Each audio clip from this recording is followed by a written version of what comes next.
Assalamualaikum warahmatullahi wabarakatuh. Bismillah wassalatu wassalamu ala rasulillah wa man tabi'ahu ila yaumil qiyamah. Pada kesempatan ini saya akan mengantarkan perkuliahan kita akhlak tasawuf, baik ia sebagai pengantar sekaligus penguatan. Ada yang sudah kita bahas di e-learning dan ada yang mungkin belum kita bahas. Baik, pada kesempatan ini akhlak kepada binatang, akhlak kepada tumbuhan, dan sekaligus akhlak kepada benda mati. Adik-adik saya semua, saya akan bawa dulu nalar berpikirnya begini.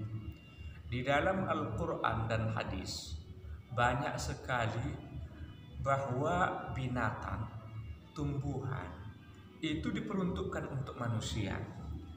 Ada yang binatang dan tumbuhan itu disuruh Allah untuk dimakan. Betul. Ada yang binatang itu disuruh Allah untuk menjadi kendaraan kita. Kenyataannya tumbuhan juga seperti itu. Tumbuhan ini ada yang bisa kita makan, ada yang bisa kita pergunakan sebagai alat bangunan, ada yang kita pergunakan untuk hal-hal yang lain dalam memfasilitasi hidup kita. Tentu dari situ kita bisa memunculkan akal sehat kita.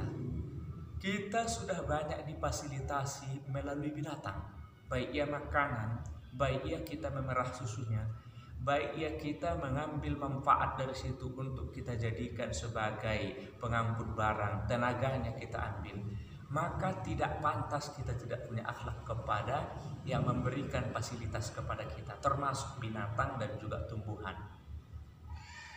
Lalu akhlak kita kepada binatang ini termasuk diantaranya kita itu tidak boleh membuat kesewenangan kepada binatang tanpa punya aturan.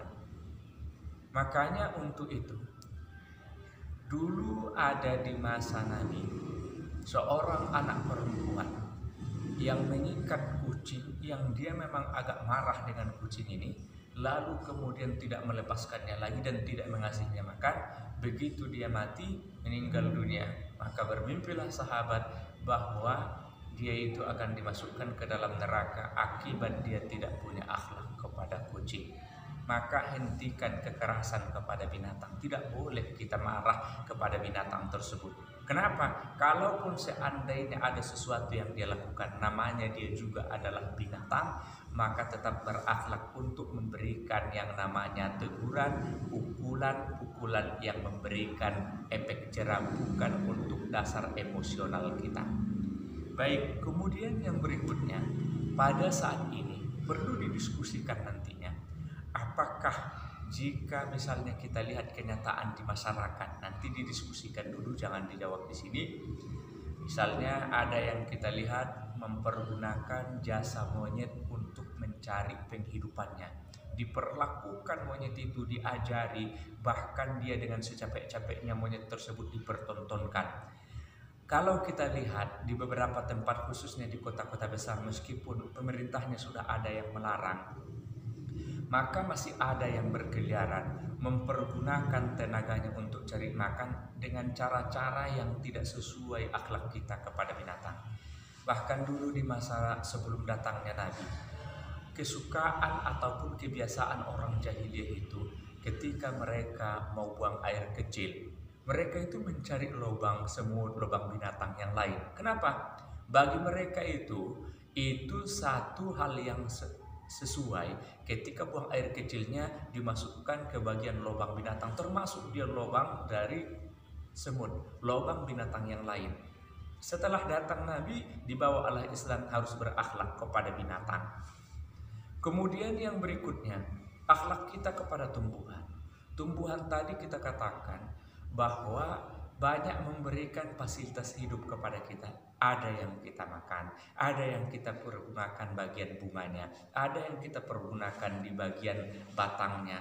Maka itu semua adalah harus punya akhlak. Karena kenapa? Banyak manfaat yang kita ambil dari situ. Bahkan dalam hukum fikih, kalau kita kesampingkan sedikit, haram hukumnya, dilarang betul dalam hukum fikih kita buang air kecil, apalagi buang air besar di bawah pohon atau di bawah pokok kayu misalnya, itu dilarang. apalagi makin besar dosa kita jika pohonnya itu sedang dalam keadaan berbuah. Itu kan sedang mengajari kita untuk berakhlak kepada tumbuhan. Baik, kemudian yang berikutnya, akhlak kita kepada tumbuhan ini termasuk diantaranya tidak dalam keadaan merusak posisi kita.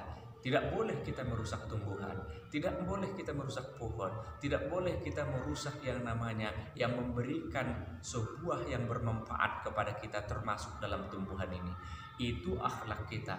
Meskipun terkadang kita ada sebagian oknum mengambil manfaat yang berlebihan, menebang kayu yang berlebihan, lalu akibatnya akan ada bencana dan lain sebagainya. Itu semua menandakan kita tidak sedang berakhlak kepada tumbuhan. Lalu kemudian yang terakhir, untuk pembahasan kita 2 kali pertemuan ini, kita harus punya akhlak kepada semua benda mati. Saya menegaskan, ini ternyata akhlak kita kepada benda mati itu disuruh di dalam Al-Quran. Banyak nanti kita akan jumpai ayat-ayat Al-Quran yang menjelaskan bahwa benda mati itu juga bertasbih. Alam taro anna allaha yusabbihu lahu man fis samawati wal ard. Ini ada di surah An-Nur, bahwa semua benda yang ada di langit ataupun yang ada di muka bumi ini, berarti termasuk benda mati, itu semuanya dalam keadaan bertasbih kepada Allah. Maka dari situ kita berangkatnya, ketika memang bertasbih kepada Allah semua benda mati, kita dituntut punya akhlak kepada benda mati. Jadi untuk itu tidak boleh kita berjalan di muka bumi dengan cara berjalan suka-suka tanpa kita punya rambu-rambu akhlak. Sudah simpul semuanya, mulai dari akhlak kepada Allah, akhlak kepada Rasul, akhlak kepada orang tua, akhlak kepada guru, akhlak kepada teman, akhlak kepada binatang, akhlak kepada tumbuhan, akhlak kepada semua benda mati. Kita dituntut untuk menjadi orang yang berakhlak. Karena akhlak tersebut melebihi dari segalanya, bahkan kecerdasan ilmu pengetahuan di atasnya adalah akhlak. Itu dulu yang bisa adik-adik saya kita antarkan perkuliahan kita, atau tadi sebuah penguatan dari perkuliahan yang sudah sebagian kita kuliahkan. Dan mudah-mudahan kita tetap dalam keadaan dilindungi oleh Allah dan bersemangat terus. Dan satu waktu mudah-mudahan kita akan berjumpa tatap muka di kelas. Amin. Wassalamualaikum warahmatullahi wabarakatuh.